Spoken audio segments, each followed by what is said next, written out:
nakatabi siya, dilega lang, no? That's what love can do. We see the best in someone else. Nakala mo, ito ba yung magpipreach sa amin? Ito bang tao ito yung magpipreach sa amin? We see the best. Right? At ilang testimony na ang nakita natin. Si Apostle Paul pa lang, dati mamamatay tao. Ngayon ginamit ng Panginoon para maraming makakilala. God see the best in the life of Apostle Paul. Ngayon kapatid, sa buhay mo, meron pang best. Magpagamit ka lang sa Panginoon. Sumunod ka lang. Kasi kapatid, pag hindi mo tinuloy yung race na yan, ikaw ang kawawa. Ngayon kapatid, question. What if you start losing your faith? Dahil naniniwala ka, create faith. Love creates faith. Ngayon ito talagang, Panginoon ko, hindi na po nabago-bago itong kapatid ko. Hanggang ngayon, ilang beses na po namin pinagpipray, hindi pa rin po mabago-bago. 5 taon na, hindi pa rin po marunong mag-nectar. 5 taon na, hindi pa rin po makita yung kahalagahan ng pag-church. 9:30 pa rin dumarating. Alas 9 na, wala pa rin po. Hindi na po nagbago-bago. Ang sabi ng Panginoon, if you have that biblical love, open confidence. Medyo mabigat na to kapatid. Talagang umaasa ka, talagang iniluluhod mo na to sa Panginoon. Yung pag-church mo, lumuluhod. Talagang naglalakad ka na dito, nakaluhod ka ata dito. Naglalakad na nakaluhod. Kumbaga, naglakad ka na ata sa Quiapo. Yung ginagawa ng iba, di ba? Naglalakad dun sa simbahan nila. Nakaluhod. Kasi talagang parang isinusuko na nila. Ito yung kapatid, isuko mo sa Panginoon. Love, open all things. Isuko mo sa Panginoon kung ano yung alalahanin mo. Kung yung kapatid mo, kapamilya mo, kapuso mo, sa bahay, churchmate mo, ang burden mo, na Lord, ito talagang burden ko. Pagdating sa kapatid mo na ito, hindi ko ma-apply itong Biblia talaga. Pagka ganito, ma-apply ko, pero pagdating talaga sa kanya, hindi ko ma-apply. Ano bang meron sa kanya? Baka meron kong exemption, Lord, sa Biblia lang. Wala kapatid, kasi tayo lahat, pinatawad tayo ng Panginoon. Pinatawad tayo ng Panginoon. Yes, sir! Ano man ang itsura mo, kapatid? Hindi ka ginawang exempted.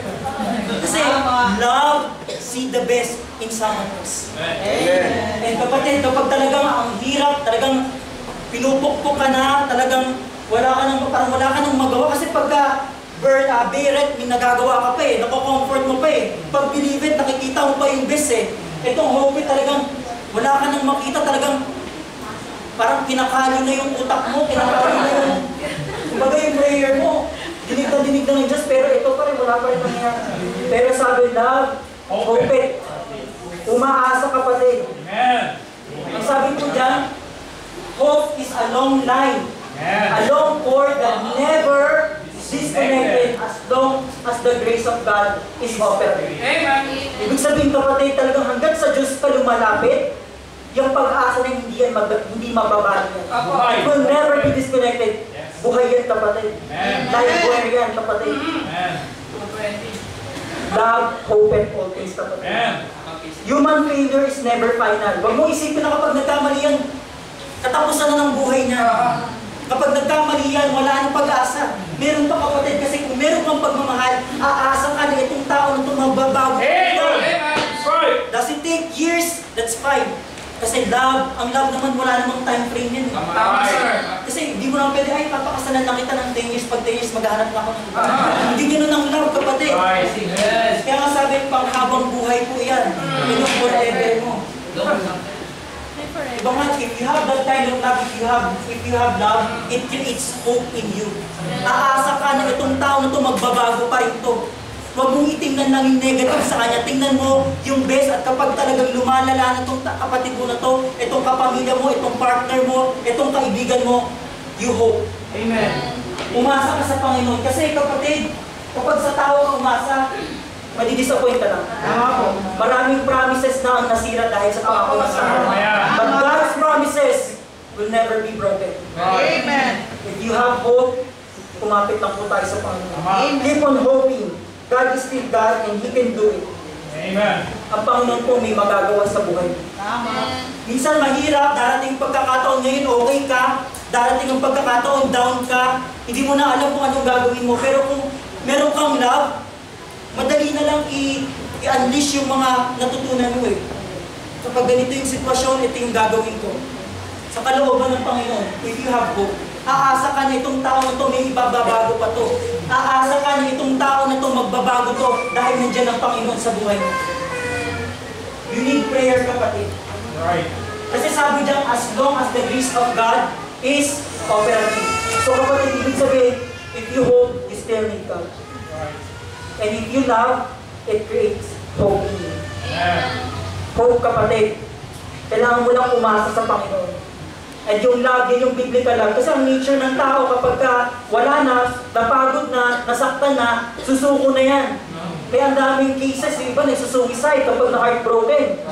Ang daming cases na kapag nasaktan, tumatalon sa tulay. Umiinom ng panlasod. Expert na pala yung lasod. Hindi na gumana. Maraming ganyang cases kasi yan yung sanlibutan eh. Yan yung standard ng sanlibutan. Kapag nasaktan ka, wala nang pag-asa. Nasaktan ka lang ng konti, tingin mo wala nang pag-asa. Pero ang sabi ng Panginoon, that biblical love na tinuturo ng Panginoon, it creates hope. Amen. Kasi ang sanlibutan, ang ipapakita sa inyo, wala nang pag-asa. Wala nang suko na, ito na yung huli. Pero hanggat merong pag-ibig, hanggat nandiyan ang Panginoon, it will create hope in you. Amen. Yan yung kailangan natin, kapatid. It will create hope in us.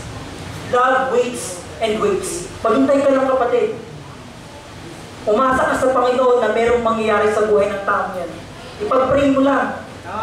Wala namang mawawala sa kapag ipinag-pray mo yan. Ang kailangan lang natin maghintay. Ang kailangan lang natin ipakita dun sa tao na yon na ikaw yung ready na maghintay hanggang magbago siya. Lalo na sa family natin, church, if you have mga kapatid, mga kamag-anak na hindi pa nakakakilala sa Panginoon, love creates hope. Huwag tayo manghinawa, kapatid. Umasa tayo sa Panginoon. Ngayon, kapatid, anong sabi? Kapag wala, ultimo hope, wala na. Patay na. So una, bear it all things, nakakaya mo pa. Physically, nacha-challenge ka. Mentally, nacha-challenge ka. Ngayon, believe it all things. Yung faith mo na-work out. Yung PC ng faith mo na-work out.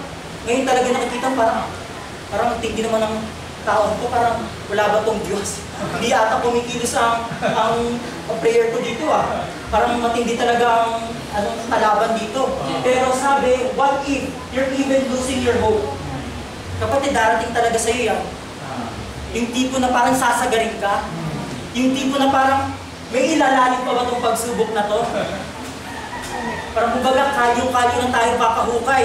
Pilit natin hinahanap yung treasure pero wala pa rin nangyayari. Pero kapatid, do not lose hope. It takes time, it takes a process, at darating yung tamang panahon. May tamang panahon, kapatid, sa lahat ng bagay. And what if you're even losing your hope? Bibigay na ba? If you have that kind of biblical love, bibigay na ba tayo? What we're going to do, mga kapatid? Ang sabi po dyan, love endureth all things. At kapatid, ano pong sabi? Pag sinabing endure, it is to experience pain or suffering for a long period of time. It is a military term which means don't be in position in the middle of the violent battle. So ito na, kapatid, talagang susubukin yung pagiging Kristiyano mo, susubukin yung faith mo, susubukin yung hope mo, susubukin yung pagkapit mo sa pangako ng salita ng Panginoon. Talagang itetest ka dito, kapatid, kung yung biblical love na yan na ipapamuhay mo. Ang sabi dyan, love endureth all things. Pag sinabing endureth, you will experience pain or suffering for a long period of time. May mga long battle tayo, kapatid. May mga short problem, pero may mga long problem din na hanggang ngayon, binabata natin. Hanggang ngayon, nararanasan natin. Pero if you have that biblical love, you will endure the pain. Right. Right? Parang pagsubok. Dumating yung pagsubok, unang experience mo sa pagsubok, parang kala mo hindi ka na mabubuhay. Parang susuko ka na agad. Pero nung naranasan mo yung pagsubok na yun, nangyayari pa rin. Magiging natural na lang sa iyo yung kapatid. Tama yan. Magiging natural na lang sa iyo kasi hindi ka naman nasanay eh. Diba? Anong testimony ni Sir Jonathan nakaraan? Yung nagkasakit si Nathan, parang hindi alam gagawin niya. Pero nung ganyan ulit yung nangyari, nakasanayan na. Kasi kapatid, endureth all things. If you have love, love endureth all things. Makakasanayan mo rin ng kapatid. Kasi nagdaan ka na sa bear it eh. Nagdaan ka na sa believe it. Nagdaan ka na sa hope. Well-established ka na para i-cater yung pain. It is to experience pain or suffering for a long period of time. Amen. Kapatid, yung biblical love na to, it is a perfect love. Hindi, wala po itong time frame, wala po itong timetable. Ito pong pagmamahal na tinuturo sa atin ng Panginoon, ito ay nagtuturo sa atin ng pagtitiis. Ang sabi po dyan, love stands against incredible opposition and still loves. Di ba nagsabi? Love suffereth long. Di ba kahit mahirap, kahit nasasaktan ka na, kahit meron kang capability na gumanti, hindi ka gaganti. Kasi meron kang pagmamahal. Rather, love is kind. Iisipin mo pa rin kung ano yung makabubuti doon sa taong yun. Iisipin mo pa rin kung ano yung magagawa mo para maayos tong taong to. Kasi kapatid, you need God, that person needs God, pero gagamit ang Panginoon para umunawa doon sa taong yun. Gagamit ang Panginoon para magsalita, para magising yung taong yun. At kapatid, kung ikaw yung taong yung ginagamit ng Panginoon, you endure the pain. Kasi kapatid, kung meron kang pagmamahal, ready kang masaktan. Amen. At yung mga taong hindi ready masaktan, sila yung walang tunay na pagmamahal. Tingnan mo yung mga taong lumalapit sa'yo, kailangan ka lang nila. Lumalapit sa'yo pag kailangan, pero pag wala ka nang magbigay, wala na rin sila. Parang yung mga kaibigan ni Job. Diba? Nung wealth pa si Job, meron pa siyang resources, ang dami niyang kaibigan. Pero nung nawala na, sila pa yung nagdi-discourage kay Job. Pero kapatid, love stands against incredible oppositions. Right. Kapatid, mahirap. Sa totoo lang po, mahirap. Mahirap magmahal na talagang literal nasasaktan ka, emotionally, physically, mentally, spiritual, nasasaktan ka, tapos ang gaganti mo pa rin love. Mahirap yan, kapatid. Tama. Kasi tao lang po tayo, nasasaktan po tayo. Pero ang tinuturo sa atin ng Panginoon, love, endureth all things. Kahit kapatid, masakit na, mahirap na, if you have that kind of love, hindi ka gaganti. Magmamahal ka pa rin. I-endure mo yung pain. Kahit mahirap, kahit masakit. Iisipin mo pa rin yung kapakanan ng taong to. Iniisip mo na kapag sinukuan mo tong taong to, walang mangyayari. Kailangan niya ang Panginoon at yung Panginoon kikilos sa buhay mo para maipakita kung ano yung real essence ng biblical love. At sabi po dyan, endure all things. Biblical love teaches you the importance of patience. Kapatid, mahirap magtiis. Mahirap na itong bagay na ito nagiging paulit-ulit na lang. Tama. Darating yan, mga sitwasyon na ganyan, yung mga bagay nagiging paulit-ulit na lang sa inyo. Parang walang natututunan, walang nangyayari. Nagiging paulit-ulit na lang. Pero sabi dyan, it will teach you the importance of patience. Kasi kapatid, kung meron kang biblical love, magtitiis ka. Kapatid, anong pagtitiis yung ginawa ng Panginoon para sa atin?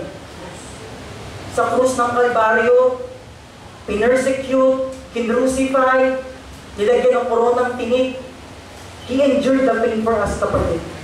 Amen. Yung pain na yun na dapat sa atin, ginawa ng Panginoon because of love. That's what love can do. Amen. Nakita niyo sa church, ginawa muna ng Panginoon eh. Ginawa muna ng Diyos para meron tayong illustration.